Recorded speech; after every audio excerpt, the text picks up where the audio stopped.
When people think of world-famous sports car brands, one name often comes to mind first: Ferrari. The red body, the powerful engine sound, and the black prancing horse logo have become more than just symbols of a car. They represent speed, success, wealth, and desire. Today, Ferrari is one of the companies that best represents Italy, and it is a dream brand for car lovers around the world. But the beginning of this legendary name was anything but glamorous. At the center of the story was a man who spent his life caught between victory and loss, obsession and regret. Enzo Ferrari. Enzo Ferrari lived to be 90 years old. At first glance, that sounds like a long and successful life. But when you look closely at his journey, you realize just how harsh and tragic it really was. His suffering began when he was still a teenager. When World War I broke out, his father and brother were pulled into the chaos of war. Not long after, both of them died.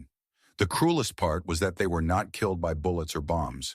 They were taken by the Spanish flu, the disease that terrified the world at the time. The thought of his father and brother slowly weakening in the middle of war, without proper help, deeply shook the young Enzo.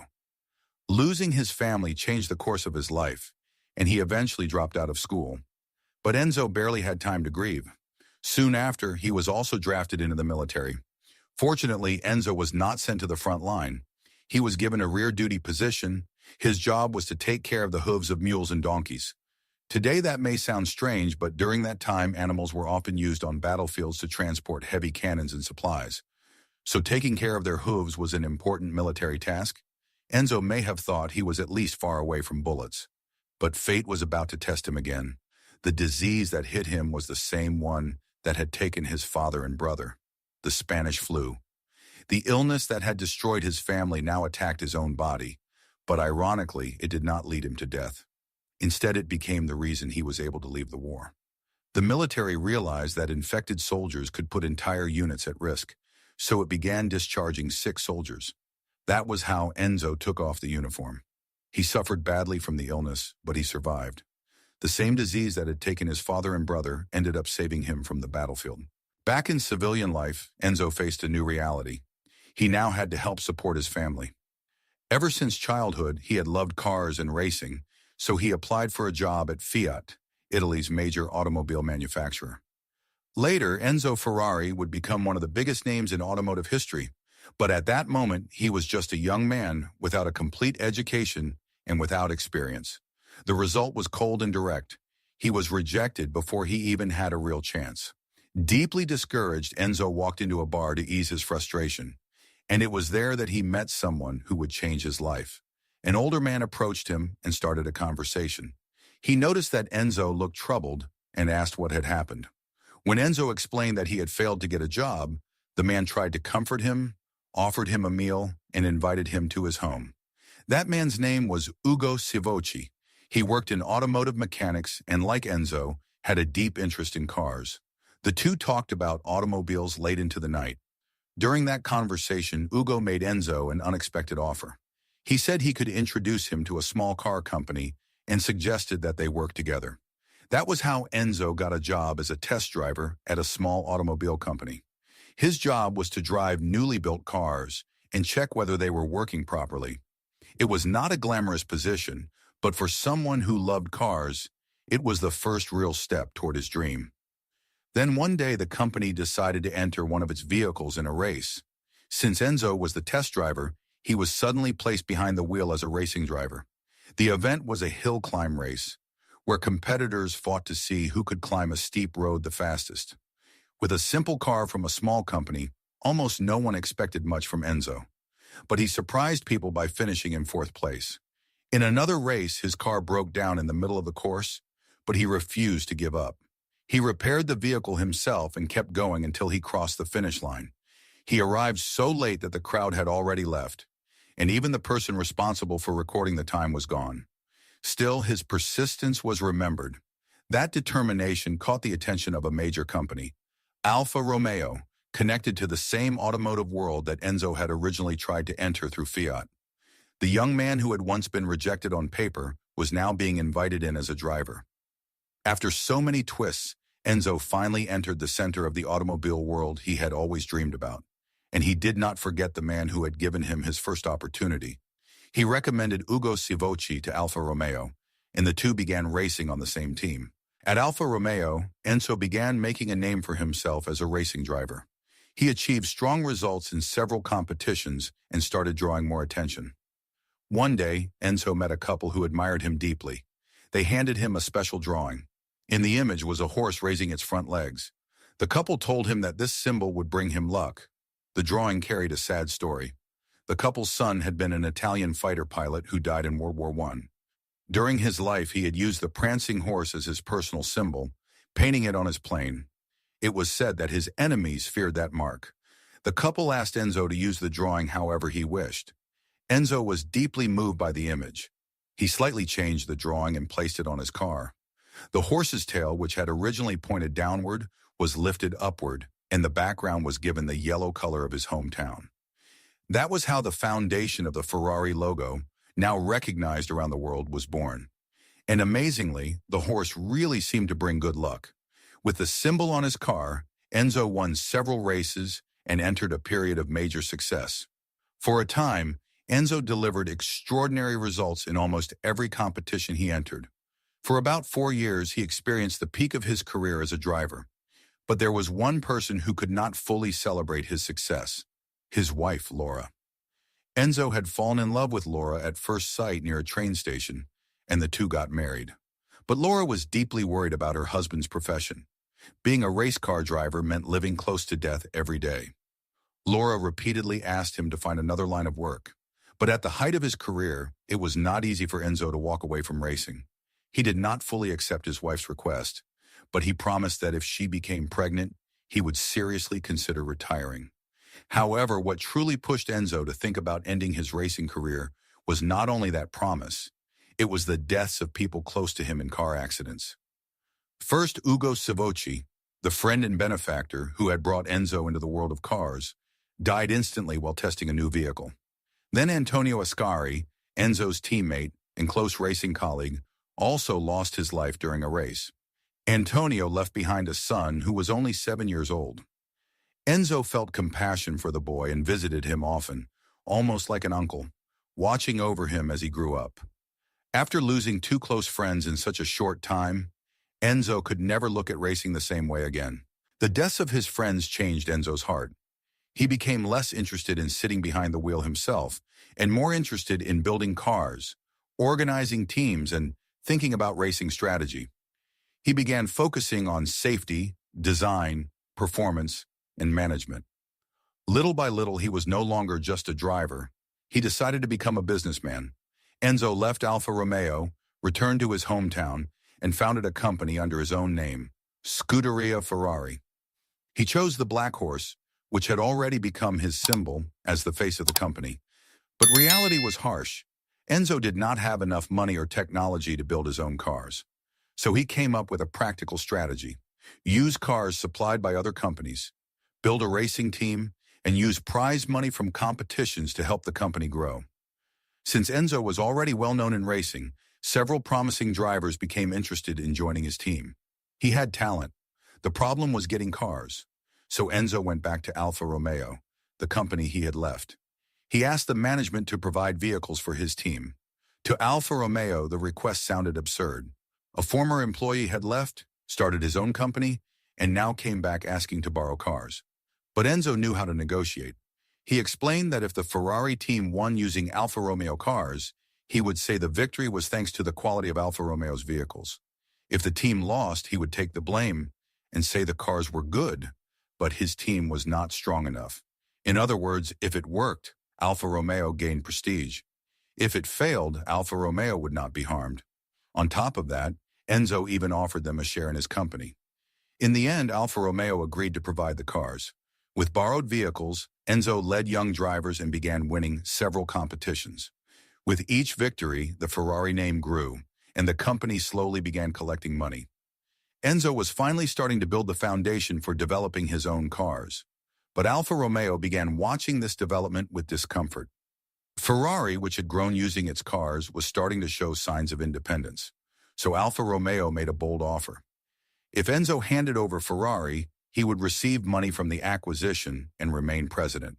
The company also promised to invest a large amount into the development of racing cars. For Enzo, who still lacked enough resources, the offer sounded extremely tempting. Enzo eventually handed control of Ferrari over to Alfa Romeo. He believed that if he could remain president and receive more financial support, it might be a good decision. But it became one of the most painful mistakes of his life. Not long after absorbing Ferrari, Alfa Romeo changed its attitude. It began interfering in all of Enzo's decisions and ignoring his opinions. It even went as far as removing the Ferrari name and replacing it with Alfa Corse. Enzo realized that he had become nothing more than a president with no real power. He decided to leave. But Alfa Romeo would not let him walk away freely. They set a condition. For 4 years, Enzo could not use the Ferrari name or participate in racing competitions. Disappointed and exhausted, he accepted. After leaving, he founded another small company and quietly began preparing his revenge. Enzo promised himself that one day he would build his own car and defeat Alfa Romeo. But his plans were interrupted by a massive event. World War II. The Italian government ordered automobile companies to stop producing cars and start making materials for the war. Enzo's company had to manufacture electric tools used for military equipment. Later, that nearly cost him his life. As the war approached its end, new groups in power began punishing people connected to the war effort. Business owners who had produced military materials also became targets, and Enzo found himself at risk of execution. He had simply followed government orders, but when the times changed, he was treated like someone who should pay with his life. Some people close to Enzo were actually executed. His own turn seemed to be approaching. But once again, he found a way to survive. He said he had a large amount of money saved and offered a generous donation to the politicians. For them, taking the money was more useful than killing another businessman. So by paying a large sum, Enzo miraculously escaped execution. Ironically, the same tool business that almost brought him face-to-face with death ended up bringing him great wealth after the war. The destroyed world needed to rebuild cities, factories, and infrastructure, and demand for tools exploded. Enzo's tools sold extremely well. He accumulated money and once again began preparing his dream of building racing cars. After the war, Enzo returned to automobiles. He used the money from the tool business to develop his own racing car. The 4-year ban that had kept him from using the Ferrari name was also over. Now he could put his name on a car without fear. That was how the first true Ferrari in history was born.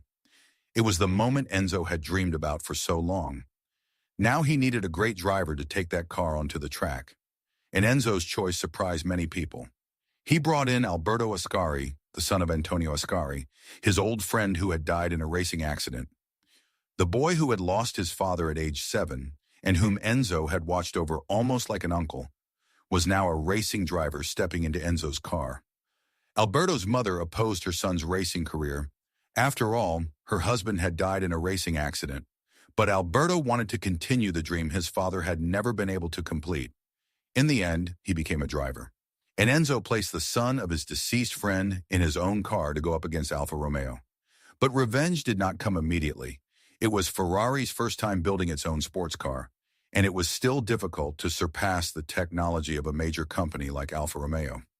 Enzo's cars struggled in several competitions, and beating his old rival proved much harder than he had imagined. Still, Enzo did not give up. The more he lost, the more obsessively he improved his cars and poured all of his energy into development. Then finally, the long-awaited moment arrived. Ferrari defeated Alfa Romeo. In that moment, Enzo could not hold back his emotions and cried like a child.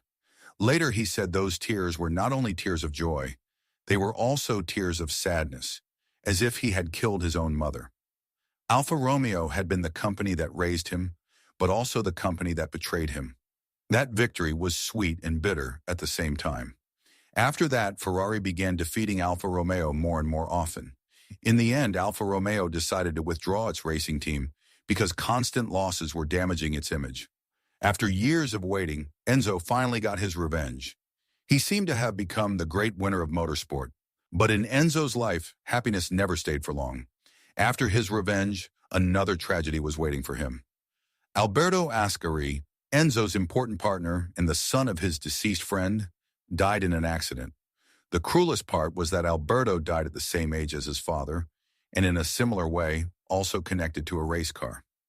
Enzo had lost his friend first, and then he lost that friend's son.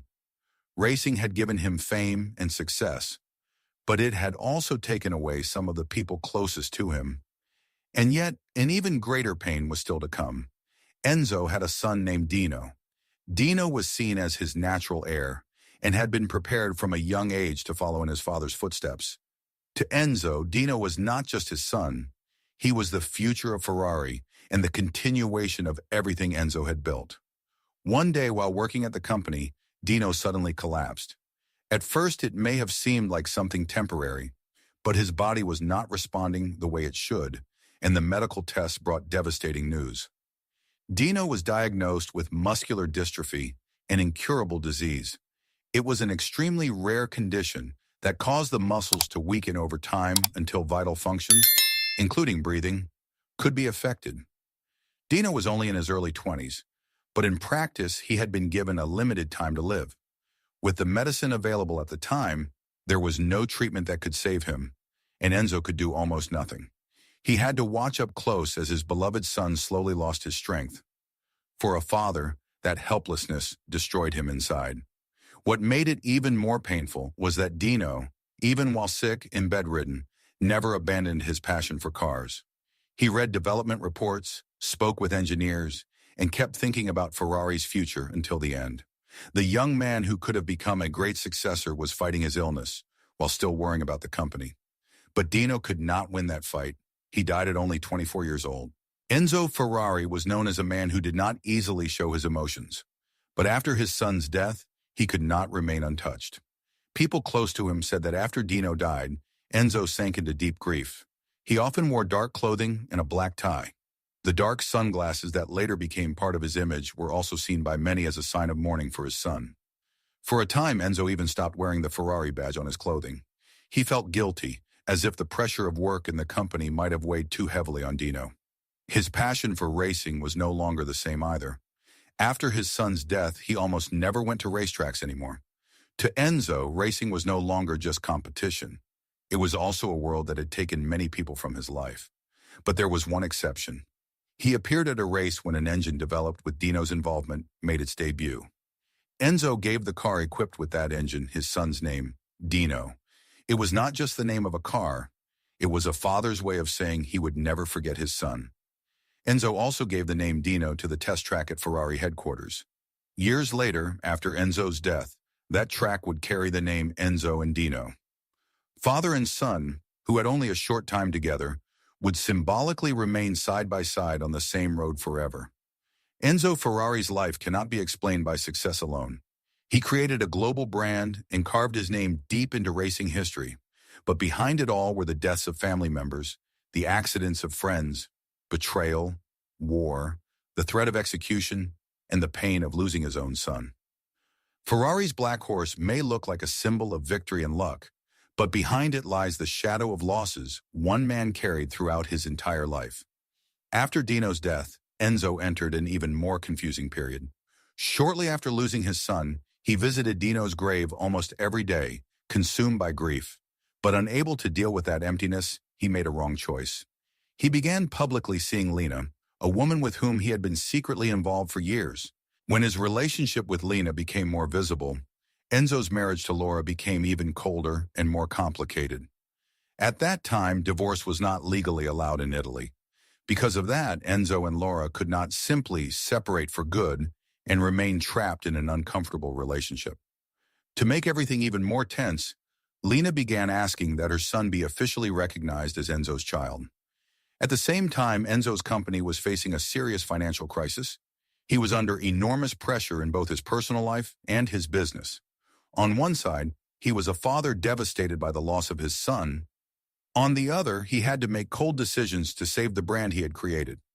Many people know Enzo Ferrari as a tough, calculating businessman, but behind that image was a wounded man surrounded by loss, guilt, and loneliness. This period in Enzo Ferrari's life was portrayed in the film Ferrari. The movie shows Enzo shortly after Dino's death, struggling with grief, emotional confusion, and the crisis inside his company. The lead role is played by Adam Driver, an actor known in Hollywood for his intensity and dedication to his roles, including major physical transformations when needed. People connected to the real story said that Adam Driver's performance captured important parts of Enzo's personality, especially his reserved nature and his difficulty opening up, except to people who were very close to him. The film does not only show the Enzo many people imagine as a cold CEO, it reveals a shaken, pressured, and vulnerable human being. The film was directed by Michael Mann, known for his realistic style and almost obsessive attention to detail. He had already worked on stories based on real people, and he is also known for his admiration for Ferrari. Because of that, the movie paid great attention to recreating the racing cars, the atmosphere of the time, the sound of the engines, and the feeling of speed. Many people pointed out that the impact of the engines and racing scenes was especially powerful in theaters. The film Ferrari was mentioned during awards season, especially for its sound work, and some critics groups named it one of the notable films of that year. Of course, opinions about the movie may vary from person to person, but one thing is clear. It forces us to look beyond Ferrari's glamorous image and see the complicated life of the man behind the brand. Today, the name Ferrari represents speed, wealth, prestige, and success. But when you trace its roots, you find a very different story. You find a boy who lost his family, a soldier who survived war, a young man rejected while looking for work, a test driver who found an opportunity by chance in a bar, a racer who let go of the steering wheel after watching friends die, a betrayed businessman, a founder who rose again to take revenge, and finally, a father who had to bury his own son. Enzo Ferrari was not a perfect man. He was stubborn, cold in many moments, and he also hurt people close to him. But the reason the brand he created continues to move the world is not only the speed of its cars. Inside Ferrari are desire, loss, obsession, regret, and the will to keep moving forward even after everything falls apart. The sound of a Ferrari engine may be the sound of victory to some people. To others, it is the sound of a dream. But to Enzo, perhaps it was also a long cry for everyone he had lost: his father, his brother, his friends, his colleagues, and his beloved son, Dino. The farther he moved forward, the more shadows remained behind him. The black prancing horse still runs today. People look at it and think of success and speed. But the road traveled by that horse carries a tragedy far deeper than many imagine. Enzo Ferrari could not erase his pain, but he turned that pain into motion. And that is how one of the most powerful names in automotive history was born. This is not just the story of how a car brand was born. It is the story of a man who was knocked down by fate again and again, but tried to stand back up until the end. Ferrari is great not only because its cars are fast. Ferrari is great because inside that name lives one of the deepest forms of human loss, and at the same time, the decision to keep moving forward. Idiwakan, Yavarana, my Anananen.